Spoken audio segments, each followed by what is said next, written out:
retour finalement de la guerre en l'espace de quelques minutes, puisque depuis tôt ce matin, les sirènes ont retenti à de nombreuses reprises à Tel Aviv et dans d'autres villes du pays. Toutes les régions ont été touchées avec de très fortes explosions qu'on a pu apercevoir et entendre au loin dans le ciel depuis Tel Aviv, depuis Jérusalem et dans une large moitié nord. Il faut souligner que les Houthis, aussi proxy de l'Iran au Yémen, ont eux aussi tiré un missile en direction de Tel Aviv. Donc une situation très précaire. Tout le monde se demande ici combien de temps va durer cette nouvelle guerre. Est-ce que l'on assiste à une véritable escalade? Et bien sûr, à la fois la population et l'armée sont en alerte ici. Koubetsa Bessalem, notre correspondante en Israël, nous reviendrons vous voir dans un instant, évidemment. Avec moi ce matin pour animer cette émission, Grégory Phillips. Bonjour Grégory, le chef du service international sur LCI. Valérie Nataf, bonjour Valérie. Bonjour. Heureux de vous avoir sur le plateau, chère Valérie. Et puis j'accueille l'amiral Alain de Dainville. Bonjour amiral. Bonjour monsieur. Je rappelle à nos téléspectateurs que vous êtes ancien chef d'état-major de la Marine nationale. Vous allez tous les trois pouvoir éclairer la situation avec cette question qui prédomine, Grégory. Est-ce que c'est le retour de la guerre à grande échelle au Moyen-Orient? Cette question, nous la poserons après le rappel des faits. Bonjour Laura Pouget. Bonjour David. Comment est-ce que cette escalade a commencé? Tout a commencé hier soir, David. L'Iran envoie 2 vagues de missiles sur l'État hébreu en réponse aux frappes de l'après-midi sur la banlieue de Beyrouth. Les voici, ces missiles, dans le ciel israélien. Les alertes retentissent dans plusieurs grandes villes du pays, mais selon l'armée, ils sont tous interceptés. Dans la foulée, aux États-Unis, Donald Trump confie à un journaliste du média Axios qu'il va appeler Benyamin Netanyahou pour lui dire de ne pas riposter. Nous sommes très proches d'un accord final avec l'Iran, précise-t-il. Je ne veux pas qu'il saute. D'après les informations de la presse américaine, cet appel a bien lieu, mais il n'empêche pas la riposte. En pleine nuit, Israël frappe le centre et l'ouest de l'Iran. Des explosions sont entendues à Téhéran, Tabriz et Ispahan. Et l'escalade dont nous parlons a continué ce matin. Tout à fait, David. Ce matin à l'aube, Jérusalem et Tel Aviv se sont réveillés au son des sirènes d'alerte. Écoutez.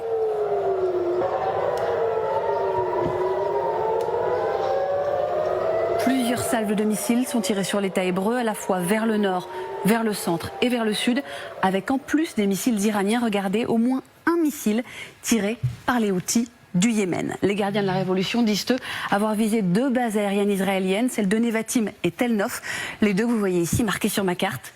Quant à Israël de son côté a de nouveau frappé l'Iran dans la matinée, visant notamment un site pétrochimique, le site de Machar, au sud-ouest du pays. Vous voyez sur ces images une épaisse fumée qui s'en échappe. L'installation est endommagée. Merci beaucoup Laura Pouget. Avant d'ouvrir la conversation sur ce qu'il faut comprendre des événements que nous venons de vous relater, Grégory, peut-être quelques éléments factuels encore avec vous pour ceux qui régulièrement touchaient au sol les villes israéliennes. Est-ce que c'est bien cela? Oui, alors avec une petite différence, mais le général évidemment s'y connaît beaucoup mieux que moi. Amiral. L'amiral, pardon, excusez-moi. Oui, allez-y Greg. C'est que il n'y a pas eu de saturation du ciel israélien dans ces différentes vagues, puisqu'on voit que le dôme de fer a fonctionné. Amiral, regardez ces images qui nous viennent d'Iran, pardon. Ce sont des images de célébration dans les rues. Alors on les voit pas, là voilà. Ce sont des images de célébration dans les rues, alors que dans le ciel iranien partent vers Israël ces fameux missiles. Oui, mais vous voyez... Allez-y, je vous en prie. Vous voyez aussi qu'il y a des drapeaux du Hezbollah. Et donc, les frappes sont vraiment concentrées sur Israël. Il n'y a rien eu sur les bases américaines. Il y a eu une alerte sur la base du prince sultan, Al-Karj, mais il n'y a rien eu. Donc, il y a vraiment maintenant 2 théâtres, vu d'Iran, 2 théâtres dissociés, les États-Unis et Israël. Donc, on n'est plus dans la même situation que le 28 février. Oui, votre lecture, c'est de dire cette escalade n'est pas forcément synonyme d'une extinction des discussions qui ont toujours lieu, à notre connaissance en tout cas, entre les États-Unis et l'Iran. C'est ce que vous sous-entendez?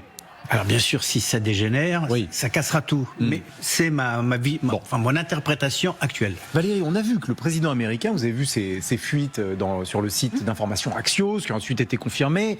On a vu qu'il avait appelé Benyamin Netanyahou ne riposte pas. Et la riposte a eu lieu.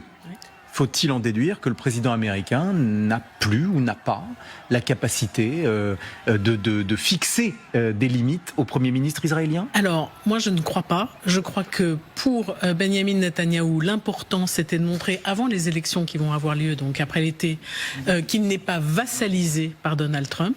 C'est très important pour son électorat. Et la deuxième chose, c'est que Donald Trump nous fait savoir qu'il lui a demandé de retenir. Qu'est-ce qui nous prouve que c'est effectivement ce qui s'est passé lors de la conversation? Je vous rappelle que la précédente conversation, déjà fuitée par Donald Trump, c'était « t'es complètement cinglé », disait-il à Bibi Netanyahou. Donc, moi je vais être plus prudente. Ouais. Je pense que Donald Trump a tous les moyens de tordre le bras de Benjamin Netanyahou s'il arrête. Ouais. S'il arrête de livrer du matériel militaire à Israël, ça s'arrête immédiatement. Donc en a-t-il la volonté? Voilà, c'est ce que vous dites. Voilà, je pense qu'il laisse les. D'ailleurs, il le dit dans un de ses posts sur Truth Social. Chacun a tiré en substance ses salves de missiles. Maintenant, revenons à la table de négociation.